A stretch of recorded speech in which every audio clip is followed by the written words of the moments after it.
Miss Tantoy, you're next.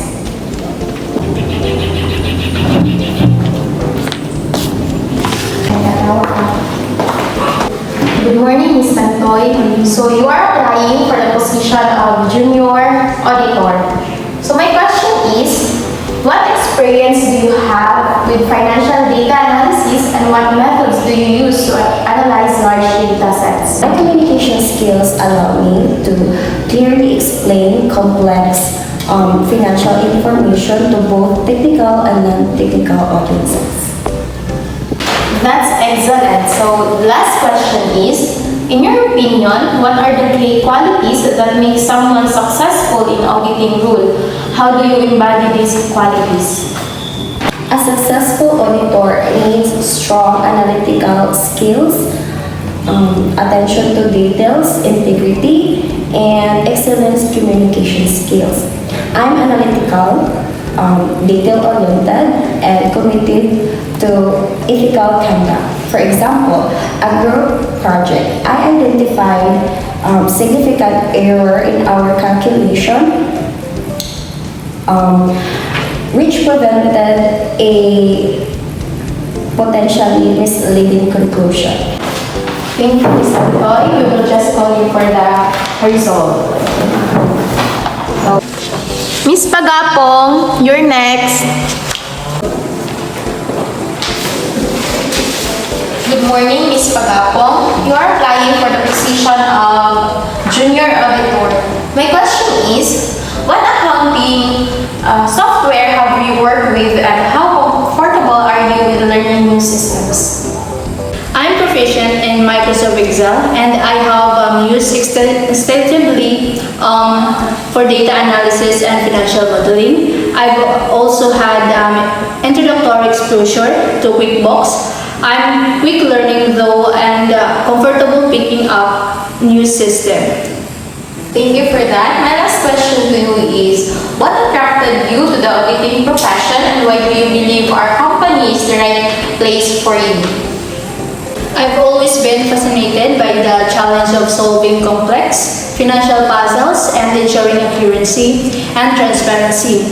Your company reputation aligns perfectly with my professional goals. I'm also drawn to your commitment and believe I can make a valuable contribution to your team. Thank you, Ms. Pagapo. We will just inform you later for the result. Thank you. Thank you. Miss Biduya, you're next. Good morning, ma'am.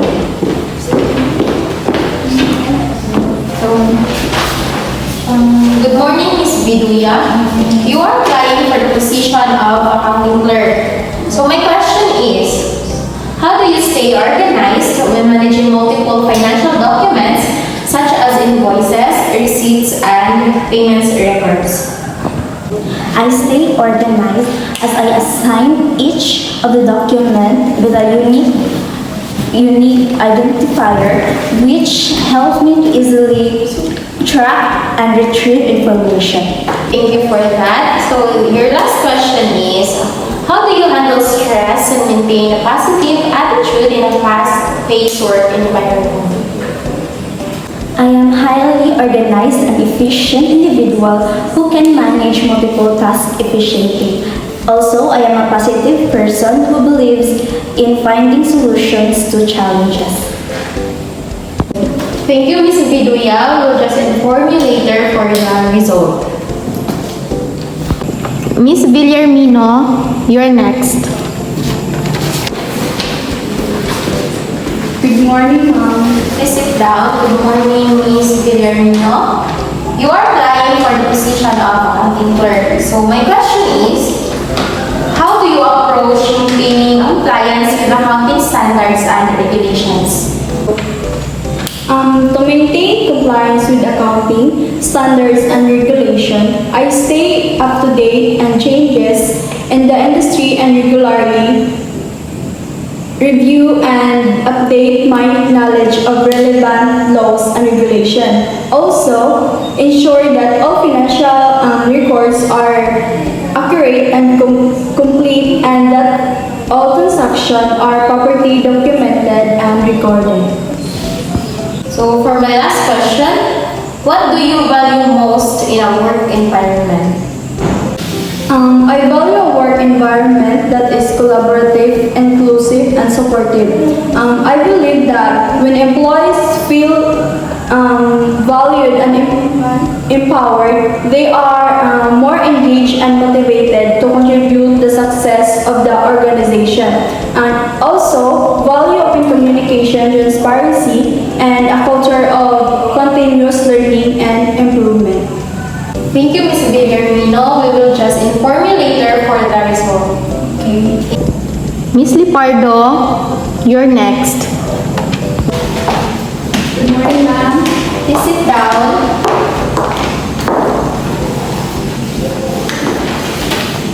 Good morning, Ms. Lipardo. So you are applying for the position of bookkeeper. My question is, do you consider the software application Excel as an effective tool to generate accurate and precise financial information?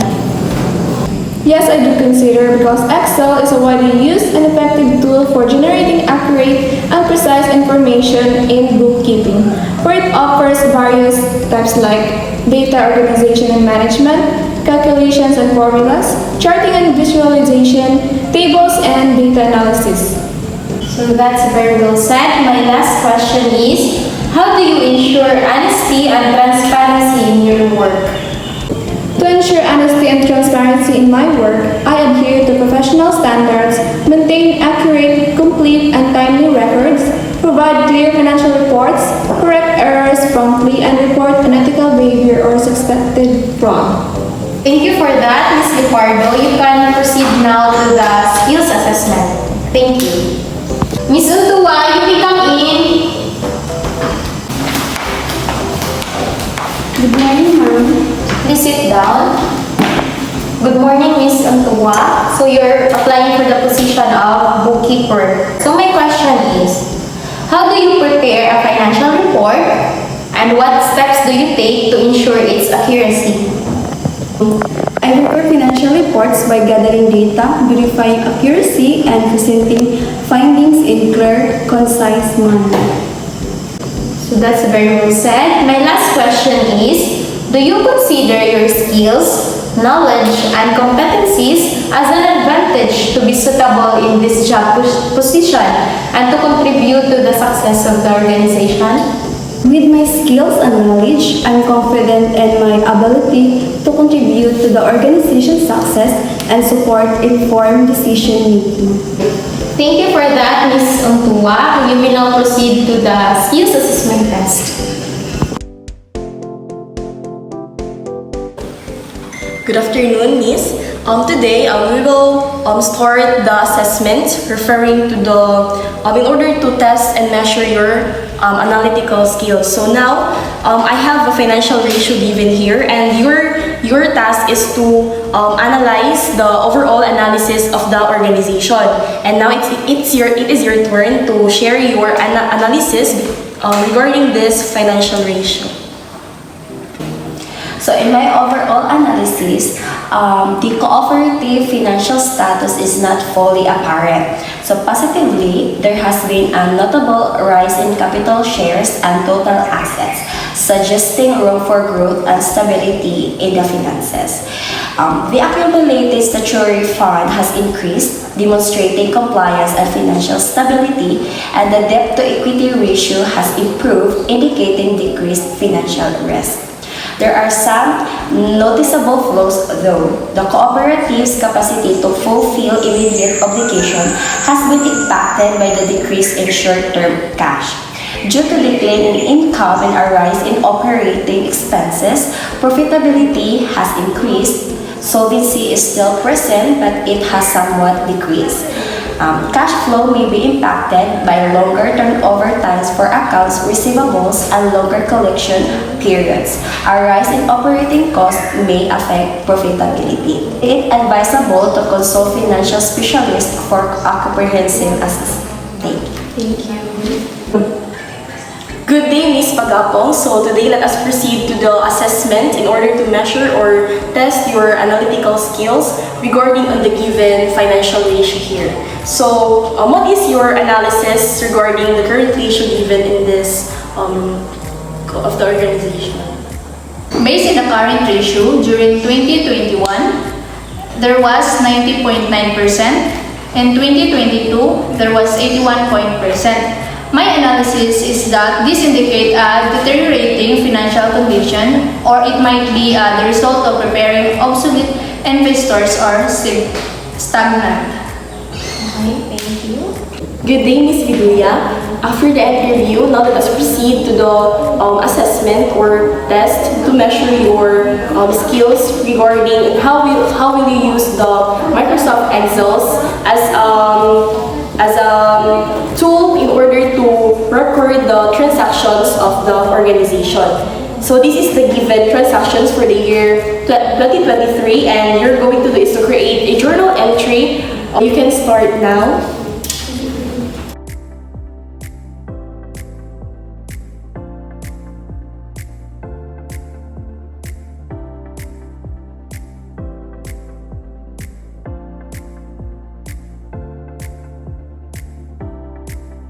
Good day, Ms. Villarmino. So now after the interview, you will undergo now the skills assessment in order to test or assess your ability, your skills regarding how you will use the Microsoft Excel to record the transactions given here of the organization.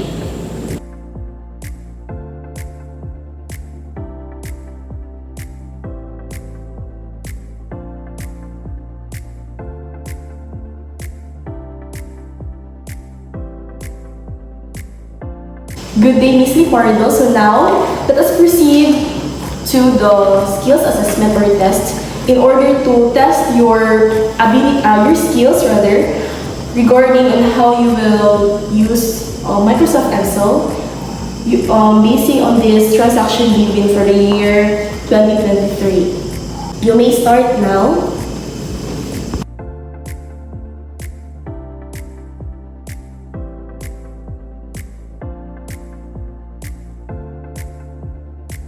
I'm done, ma'am. Okay. So, based on your performance, I have observed that you are using the Microsoft Excel very proficient, and your work is very great and good because there is an accuracy and precise data of transactions that you have recorded here in the journal entry. So congratulations. Good day, Ms. Intua. Now let us proceed to the skill assessment or test to measure your skills regarding on how you will create or generate journal entry using the Microsoft Excel. So here are the transactions, and you are going to generate a journal entry using Microsoft.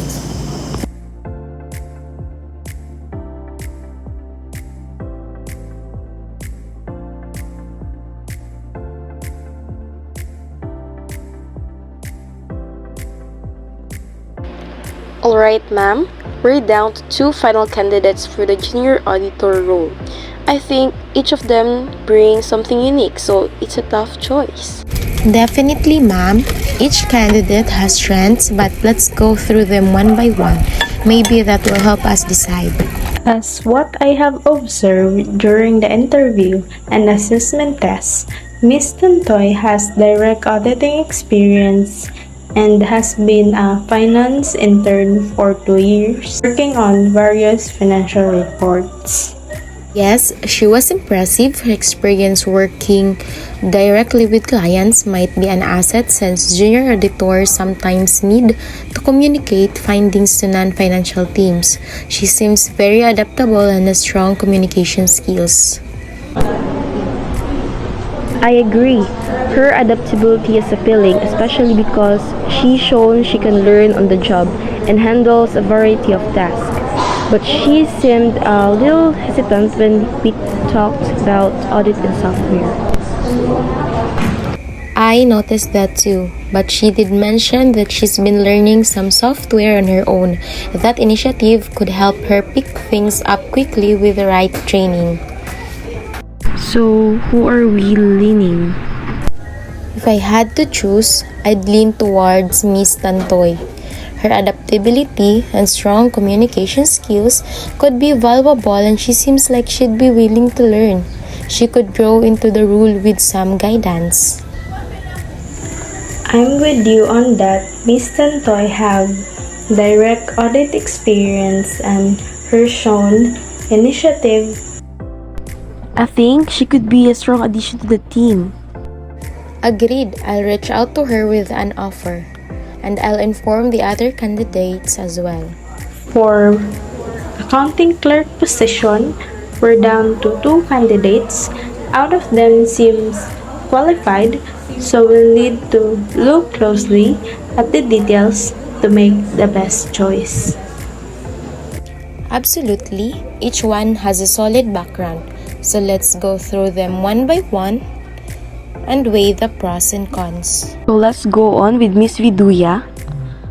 She has 2 years of experience as an accountant that is very familiar with financial statements. Yes, I like her background. She worked in a similar role, so she already knows the basics. During her interview, she was very methodical in describing how she organizes financial records, which shows she's thorough. Definitely, and she's familiar with the accounting software we used, which would make the transition smoother. My only concern is that she seemed a bit reserved. That's a good point. If she's seeking advancement, we might not be able to offer that right away. So, what are we thinking in terms of it? I would say Miss Viduya is a safe choice because of her direct experience and familiarity with our software. She might be a little reserved, but she has the skills we need immediately. Alright, I'm on board. Let's go with Miss Bidoya. Then I'll reach out with the other offer and inform the other candidates as well. For bookkeeper position, we're down to 2 candidates. Out of them seems qualified, so we'll need to look closely at the details to make the best choice. Agreed. We're looking for someone with strong attention to detail and consistency, especially since they will be handling daily financial records. Let's start with Miss Lipardo. Sure. Miss Lipardo has 3 years of experience as a bookkeeper at a mid-sized company. She's familiar with bookkeeping software we use, and she worked directly with monthly reconciliations and payroll. Yes, I think she's a very strong candidate. His experience aligned well with the role, and she seemed very organized in the interview. She also mentioned that she's trained in Excel, which could be beneficial to us. I think Miss Lipardo might be the best candidate for what we need right now. Alright, let's move with Miss Lipardo, and I'll send out the offer and inform the other candidates. So that's all for our meeting today. The meeting is adjourned.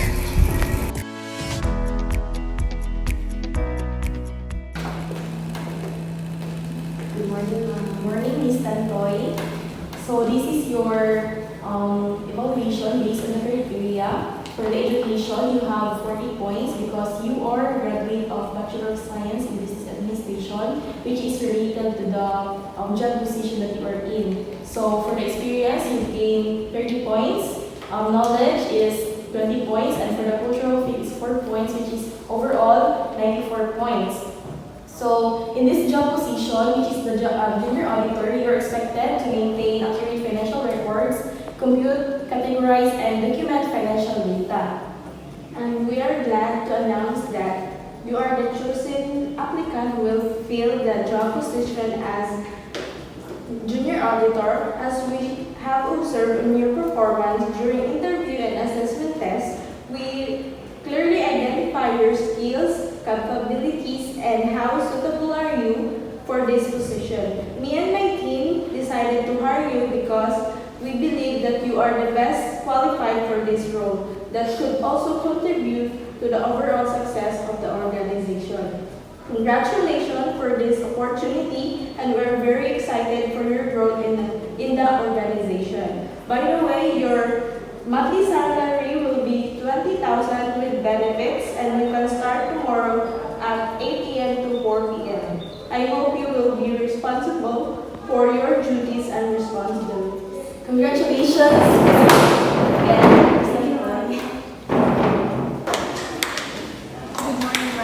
Good morning, Ms. Pardo. So this is your ratings based on the criteria given. So for education, you have 40 points, in which because you are a graduate of Bachelor of Science in Business Administration, and then you have a bookkeeper NC3 certificate, and for the experience you gain 30 points because you became a bookkeeping during year 2019 and 2021, and for your knowledge, skills, and abilities based on your performance during the interview and the assessment, we observed your great performance, and for the cultural fit, you've earned 5 points with a total points of 95. So we conclude that you are the accepted applicant for this job position of bookkeeping. And we're glad to announce that you are the chosen applicant for the position of bookkeeper. As we have observed in your performance during interview and assessment, we are clearly identify your skills and capabilities. How suitable are you for this position? Me and my team decided to hire you because we believe that you are the best qualified for this role that could also contribute to the overall success of the organization. Congratulations for this opportunity, and we are very excited for your growth in the organization. By the way, your monthly salary will be 28,000 with benefits, and you can start tomorrow at 8 a.m. to 4 p.m. I hope you will be responsible for your duties and responsibilities as a bookkeeper, as you are expected to record, organize company's financial transactions, and will ensure that all legal requirements are met. Congratulations once again, Ms. Pardo. Good morning, ma'am. Morning, Ms. Piduya. We would like to announce your ratings based on the criteria. For your education, you earn 40 points, in which it states here in your resume that you are a Bachelor of Accounting and a Master of Accounting. And then for experience, you have 30 points because you became a staff accountant internship for 1 year and 2 years of being an accounting clerk. And then 20 points for your knowledge, skills, and abilities based on the interview and the assessment you undergo. And then for the cultural fit is 5 points with the overall points of 95. So in this job position, which is an accounting clerk, you're expected to use your skills, knowledge, abilities, and your expertise to do accurate financial statements, analyze financial records or data of the organization. Thank you. So we are glad to announce that you are the chosen applicant who will fit the position as accounting clerk. As what we have observed in your performance during interview and assessment, we clearly identify your skills, capabilities, and how suitable are you for this position. Me and my team decided to hire you because we believe that you are the best qualified for this role that could also contribute to the overall success of the organization. Congratulations for this opportunity, and we're very excited for your growth in the organization. By the way, your monthly salary will be 19,000 with benefits, and you can start tomorrow at 8 a.m. to 4 p.m. I hope you will be responsible for your duties and responsibilities. Congratulations once again, Ms.